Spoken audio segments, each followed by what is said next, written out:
మరిన్ని వీడియోల కోసం సబ్స్క్రైబ్ చేసుకోండి. అదేవిధంగా పక్కనే ఉన్న బెల్ ఐకాన్ క్లిక్ చేసి వీడియో నోటిఫికేషన్స్ని పొందండి. ఫ్రెండ్స్, తెలంగాణ ప్రభుత్వం ఇంటర్మీడియట్ సెకండ్ ఇయర్ ఫెయిల్ అయిన అభ్యర్థులకు గుడ్ న్యూస్ చెప్పింది. వాళ్ళందరినీ పాస్ చేస్తూ నిర్ణయం తీసుకుంది.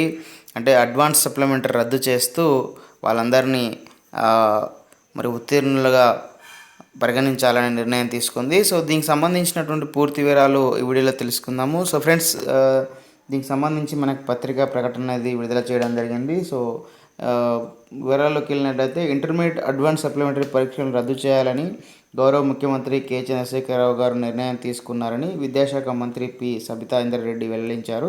కరోనా నేపథ్యాన్ని పరిగణలోకి తీసుకొని విద్యార్థుల ఆరోగ్య పరిస్థితి దృష్ట్యా ఈ పరీక్షలను రద్దు చేసినట్లు మంత్రి వివరించారు.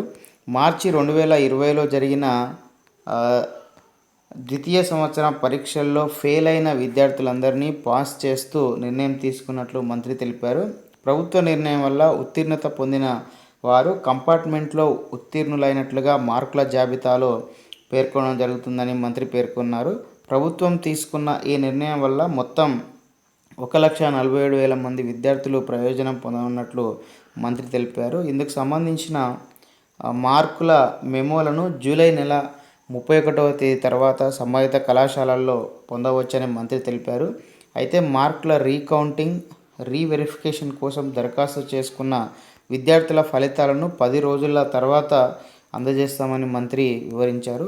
సో ఇది ఫ్రెండ్స్, మరి 2020 మార్చిలో జరిగినటువంటి ఇంటర్ సెకండ్ ఇయర్ పరీక్షల్లో ఫెయిల్ అయిన అభ్యర్థులను మరి పాస్ చేస్తూ తెలంగాణ ప్రభుత్వం నిర్ణయం తీసుకుంది.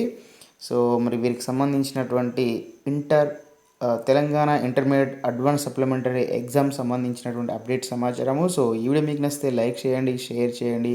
ఇలాంటి ఎడ్యుకేషనల్, ఎంప్లాయ్మెంట్, టెక్నాలజీ సంబంధించిన పదనం కోసం మన యొక్క యూట్యూబ్ ఛానల్ వెంకట్ బీటీని సబ్స్క్రైబ్ చేసుకోండి. Okay friends, thanks for watching this video. Bye, have a nice day.